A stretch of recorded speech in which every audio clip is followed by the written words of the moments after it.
नमस्कार दोस्तों, आज हम बात करेंगे रायन हॉलिडे की प्रसिद्ध किताब the obstacle is the way के बारे में। इस किताब का मूल विचार स्टोइक फिलॉसफी से आता है। हमारे रास्ते में आने वाली रुकावट ही आगे बढ़ने का रास्ता बन सकती है। जीवन में प्रॉब्लम्स, फेलियर्स, रिजेक्शन और अनएक्सपेक्टेड सिचुएशंस आती रहेंगी। हम उन्हें हमेशा कंट्रोल नहीं कर सकते, लेकिन हम यह जरूर कंट्रोल कर सकते हैं कि उनके बारे में कैसे सोचें, क्या एक्शन लें और उनके सामने कितने मजबूत बने रहें। दोस्तों, इस बेहतरीन बुक समरी में खो जाने से पहले मेरी आपसे एक छोटी सी रिक्वेस्ट है। ये मेरा एक बिल्कुल नया चैनल है और मैंने यह सफ़र सिर्फ इसलिए शुरू किया है ताकि दुनिया की उन बेहतरीन किताबों की समरी मैं आप तक पहुंचा सकूं जिन्होंने मेरी खुद की ज़िंदगी को बदला है। मेरा वादा है कि ये किताबें आपकी सोच और आपकी लाइफ को भी पूरी तरह बदल देंगी। आपका सिर्फ एक सब्सक्राइब, लाइक और शेयर मुझे अंदर से बहुत मोटिवेट करता है ताकि मैं आपके लिए ऐसा शानदार कंटेंट लगातार बनाता रहूं। तो प्लीज़ अभी उस सब्सक्राइब बटन को दबाएं और इस सफ़र का हिस्सा बनें। चलिए अब बढ़ते हैं हमारी आज की बेहद खास बुक समरी की तरफ। रायन हॉलिडे इस पूरी फिलॉसफी को 3 हिस्सों में समझाते हैं। 1. परसेप्शन, समस्या को हम कैसे देखते हैं। 2. एक्शन, समस्या के बाद हम क्या करते हैं। 3. विल, कठिन परिस्थितियों में हम कितने मजबूत रहते हैं। समस्या को देखने का तरीका। Chapter 1, the discipline of perception, किसी भी ऑब्स्टिकल से निपटने का पहला कदम है उसे सही तरीके से देखना। कई बार समस्या से ज्यादा हमें हमारी सोच परेशान करती है। एक ही घटना किसी के लिए डिजास्टर हो सकती है और किसी दूसरे के लिए लर्निंग अपॉर्चुनिटी। इसलिए तुरंत रिएक्शन देने के बजाय सिचुएशन को ऑब्जेक्टिवली देखना। चैप्टर 2, रिकॉग्नाइज योर पावर, हर चीज हमारे कंट्रोल में नहीं होती। दूसरों की सोच, उनका व्यवहार, अतीत और कई बाहरी परिस्थितियां हमारे कंट्रोल से बाहर हैं, लेकिन हमारी सोच, एटीट्यूड, एफर्ट और रिस्पॉन्स हमारे कंट्रोल में हो सकते हैं। इसलिए अपनी एनर्जी उस जगह लगाइए जहां आपका इन्फ्लुएंस है। चैप्टर 3, स्टेडी योर नर्व्स, मुश्किल समय में पैनिक करना समस्या को और कॉम्प्लिकेटेड बना सकता है। पहले खुद को काम कीजिए। शांत मन सिचुएशन को ज्यादा क्लियरली देख सकता है और बेहतर डिसीजन ले सकता है। लेसन, करेज का मतलब डर का न होना नहीं है। करेज का मतलब है डर के बावजूद सही कदम उठाना। चैप्टर 4, कंट्रोल योर इमोशंस, हम इमोशंस को हमेशा कंट्रोल नहीं कर सकते, लेकिन उनके आधार पर तुरंत रिएक्शन देना जरूरी नहीं है। गुस्सा आया तो तुरंत बोलना जरूरी नहीं। डर लगा तो तुरंत पीछे हटना जरूरी नहीं। पहले पॉज कीजिए और पूछिए, मेरी अगली प्रतिक्रिया समस्या को हल करेगी या बढ़ाएगी। लेसन, इमोशन को समझिए, लेकिन डिसीजन सोच समझ कर लीजिए। चैप्टर 5, प्रैक्टिस ऑब्जेक्टिविटी, हम कई बार फैक्ट से ज्यादा अपनी असम्पशंस पर विश्वास करते हैं। इसलिए समस्या को बाहर से देखने की कोशिश कीजिए। क्या वास्तव में हुआ है? क्या सिर्फ आपकी इंटरप्रिटेशन है? इन दोनों में फर्क करना सीखिए। लेसन, रियलिटी को देखिए, इमेजिनेशन को नहीं।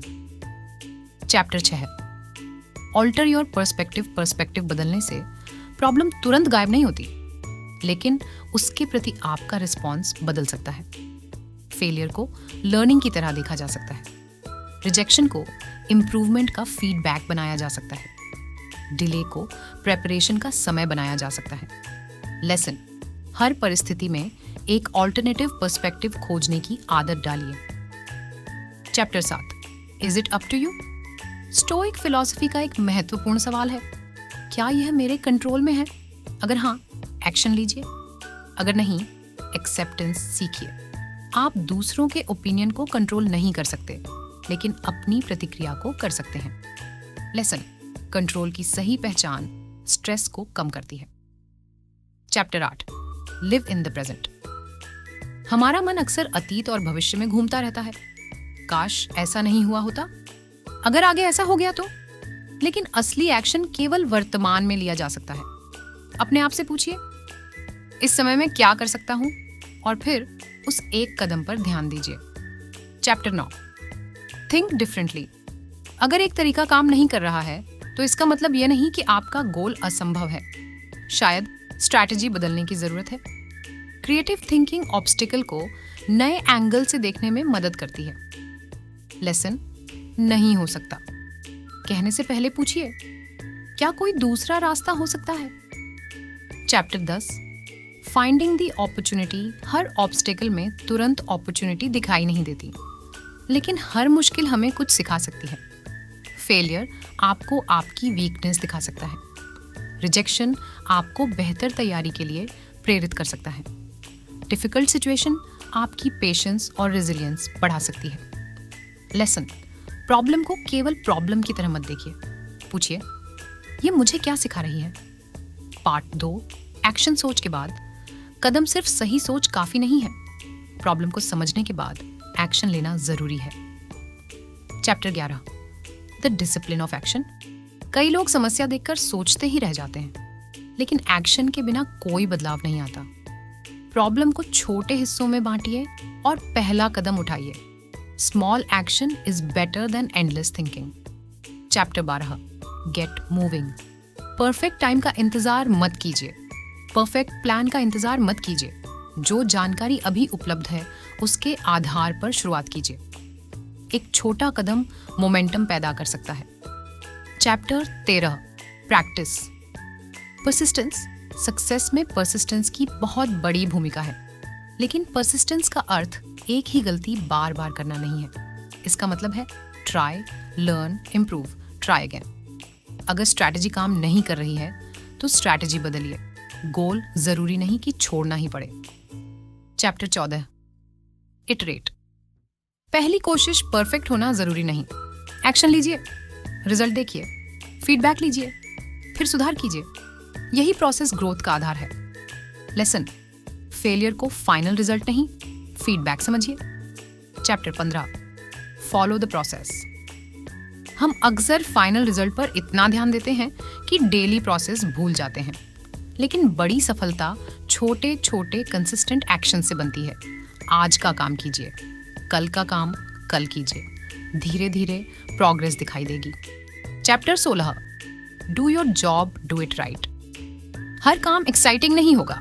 कुछ काम बोरिंग होंगे, कुछ छोटे होंगे, लेकिन वही छोटे काम बड़े परिणामों की फाउंडेशन बनते हैं। इसलिए जो काम आपके सामने है उसे अच्छी तरह कीजिए। लेसन, छोटे कामों की क्वालिटी बड़ी सफलता का आधार बनती है। Chapter 17, what's right is what works.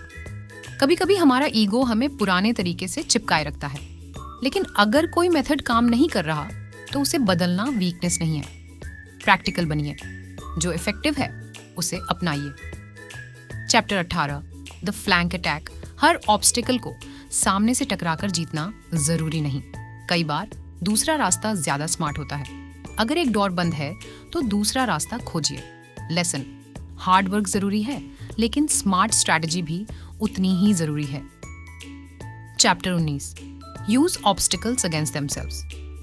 कुछ ऑब्स्टिकल्स हटाए नहीं जा सकते। ऐसे समय में सोचिए, क्या मैं इसी लिमिटेशन को अपने एडवांटेज में बदल सकता हूं? एक लिमिटेशन आपको क्रिएटिव बना सकती है। एक कठिन परिस्थिति आपको नई स्किल सिखा सकती है। Chapter 20, channel your energy. Frustration और एंगर बहुत एनर्जी पैदा कर सकते हैं। अगर यही एनर्जी गलत दिशा में जाए तो नुकसान हो सकता है। इसे प्रोडक्टिव काम में लगाइए। एक्सरसाइज, लर्निंग, प्लानिंग, क्रिएटिविटी या मीनिंगफुल वर्क में अपनी एनर्जी चैनल कीजिए। Chapter 21, seize the offensive.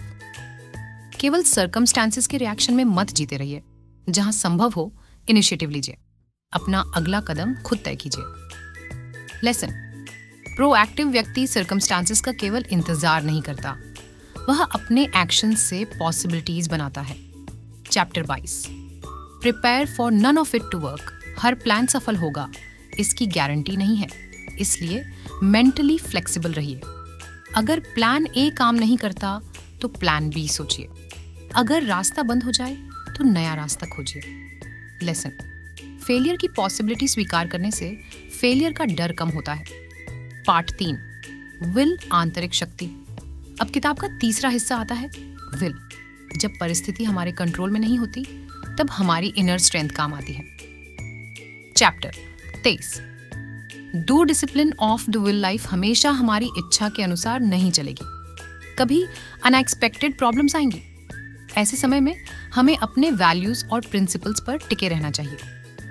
Lesson, आप परिस्थिति को कंट्रोल न कर पाएं, फिर भी अपनी रिस्पॉन्स को संभाल सकते हैं।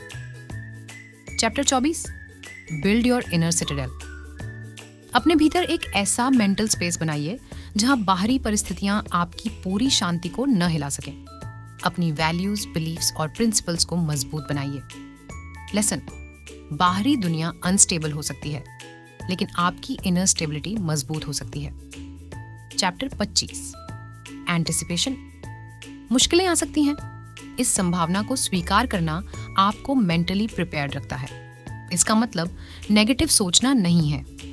इसका अर्थ है, अगर मुश्किल आई तो मैं उससे कैसे निपटूंगा। प्रिपरेशन रेजिलियंस बढ़ाती है। Chapter 26, the art of acquiescence. कुछ चीजें ऐसी होती हैं जिन्हें हम बदल नहीं सकते। उनसे लगातार लड़ते रहना एनर्जी खत्म कर सकता है। एक्सेप्टेंस का अर्थ हार मानना नहीं है। एक्सेप्टेंस का अर्थ है रियलिटी को स्वीकार करके अगला सही कदम चुनना। चैप्टर 27, अमोर फाटी। अमोर फाटी का अर्थ है, जो जीवन में आया है उससे लड़ने के बजाय उससे सीखने और उसे ग्रोथ में बदलने की भावना। हर घटना आपकी पसंद की नहीं होगी, लेकिन आप उससे क्या सीखते हैं यह आपके हाथ में हो सकता है। लेसन, लाइफ की हर परिस्थिति को ग्रोथ का मटेरियल बनाने की कोशिश कीजिए। Chapter 28, perseverance.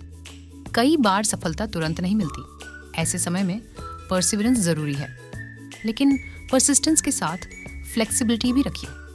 रास्ता बदल सकता है, स्ट्रैटेजी बदल सकती है, लेकिन पर्पस के प्रति कमिटमेंट बना रह सकता है।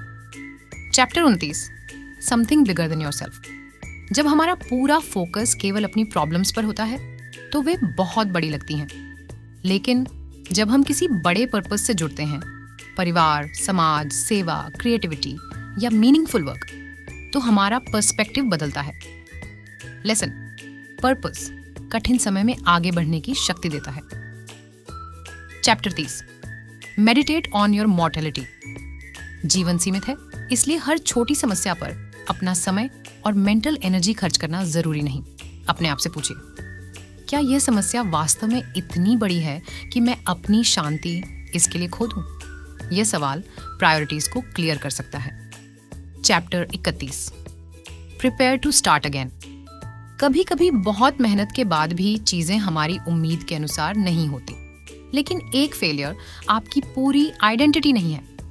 एक चैप्टर खत्म हो सकता है, आप फिर से शुरुआत कर सकते हैं। Lesson, starting again is not failure, giving up on yourself is the real loss. याद रखिए, the obstacle is not always the thing that stops you, sometimes the obstacle is the very thing that shows you the way. आपकी जिंदगी में आने वाली हर चुनौती आपको रोकने के लिए नहीं आती। कुछ चैलेंजेस आपको मजबूत बनाने के लिए आते हैं, कुछ आपको नई दिशा दिखाते हैं और कुछ आपको आपके अंदर छिपी उस शक्ति से मिलाते हैं जिसे आपने अभी तक पहचाना ही नहीं था। इसलिए ऑब्स्टिकल से डरिए मत, उसे देखिए, समझिए, उससे सीखिए, एक्शन लीजिए और आगे बढ़ते रहिए। यही है the obstacle is the way.